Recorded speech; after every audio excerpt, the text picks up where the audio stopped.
ในวันที่4ธันวาคม2025นี้อยู่ที่ห้องการแนวลาวสร้างศาสตร์แขวงส่งบริษัทคือบริษัทภูทรพัฒนาครบวงจรจำกัดผู้เดียวและบริษัท BM การค้าขาออกขาเข้าจำกัดผู้เดียว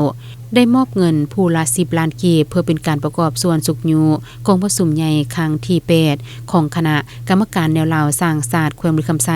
ที่จะได้ไขขึ้นในต้นนี้การมอบโดยประธานภูทรวรรณบัวทองประธานบริษัทภูทรพัฒนา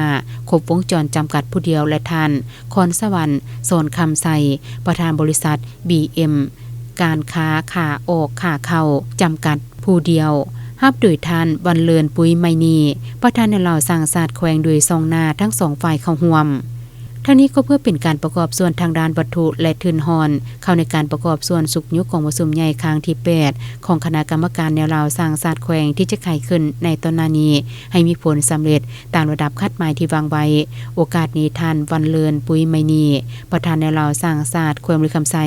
ตั้งหน้าให้แก่คณะกรรมการแนวลาวสร้างศาสตร์แขวงได้แสดงความขอบใจมายังทั้ง2บริษัทที่ได้ให้การประกอบส่วนสุขยุคของประชุมใหญ่ครั้งที่8ของคณะกรรมการในเราสร้างศาสตร์แขวงพร้อมนี้เพื่อเป็นการสรรเสริญผลงานและบันทึกไว้ในปึงประวัติศาสตร์ของในเราสร้างศาสตร์แขวงก็ได้มอบไปยังยอให้แก่2บริษัทนำอีก